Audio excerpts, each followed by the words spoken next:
Et donc là, c'est un travail de dessin. Et il me dit toujours, le dessin, c'est un peu une écriture.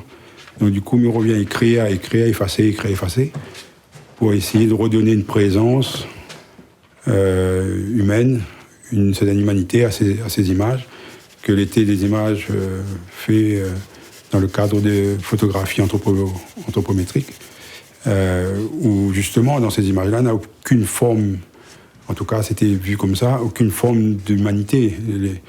Les personnages, les gens clés là, de monde que sur les photos, ils posent, mais ils posent de façon imposée, et ils n'ont point de mouvement, ils n'ont point d'existence, et c'est des images que la marque à moi, qui je pense a été important dans notre rapport à notre part d'africanité. Donc l'effort. Et donc du coup, il vient, il écrit, il essaye de refaire ces images-là, et il compose ces images-là en mettant 2 personnages sur le calque. Et ce qui est intéressant, ce que moi m'a trouvé intéressant, c'est justement de faire en sorte que nous finissons par poser la question qui ça y regarde qui ça. Et cette question-là, elle omnibule à moi, et c'est comme ça que moi j'ai démarré mon travail. Ce que je trouvais intéressant, parce que je travaille comme ça, c'était de venir avec un autre calque, de reprendre la silhouette de façon très rapide, et à partir de ça, cette même silhouette, ces mêmes images, de travail à l'huile, cette fois-ci à l'encre rouge, dans une spontanéité, dans une gestuelle, mais aussi dans une espèce de non-maîtrise de la forme et de la texture. Et voilà, donc du coup, c'est 2 travails qui répondent à l'autre, 2 travails que les maillent ensemble, mais que les quand même différents.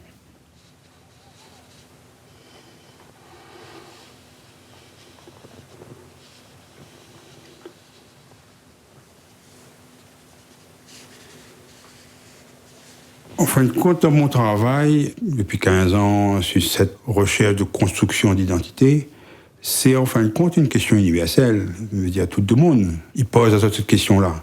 Où ça nous sort, qui ça nous l'est, où ça nous ça va. Nous les constitués de gens qui sont venus d'Inde, de Chine, de Madagascar, des Comores, d'Europe, d'Afrique.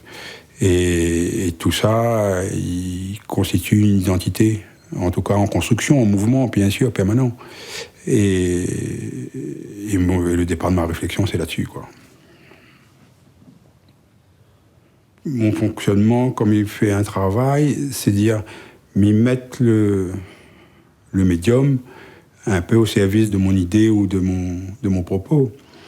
Et donc, il est vrai que l'arbre l'a toujours accompagné à moi, l'a toujours été présent dans mes réflexions, dans ce tour des origines d'un nouveau monde comme on a commencé. On l'avait déjà précédemment dans d'autres travails, travaillé comme ça. Là, on remplace la présence de l'arbre par la présence d'humain. Mais c'est pour moi une continuité. Parce que foncièrement, c'est des êtres vivants. L'arbre étant bien sûr un être vivant à part entière.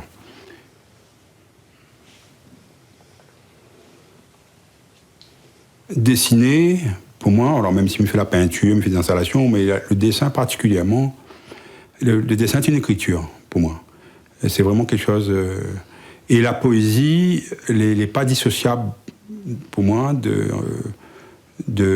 ma réflexion artistique. Moi, j'ai toujours travaillé ce que m'appelle sous influence volontaire de poète ou de poésie. Et là, sur ce travail-là, là tombe vraiment comme une évidence de réfléchir, de voir, de travailler avec des textes de Karpana Marimoutou. Et j'aime bien travailler en ayant cette répétition de mots, de textes. Et le texte, il dit des choses très simples. Il dit comme ça, tipa, tipa, derrière la mer, n'a plus rien. Doucement, doucement, et midi, n'a plus rien, l'autre côté de la mer. Tourne pas la langue, on va déchirer. n'a point de cadeau, il sort dehors. De monde les morts, dans le temps où t'es né. Tu pars, et midi, rouvre la mer sur notre côté. Doucement, la terre là, la rouvre nos yeux. Donc voilà, le texte Capanin, il est vraiment fort, quoi. C'est un vrai beau texte. Et m'aime bien faire comme un refrain dans mon travail.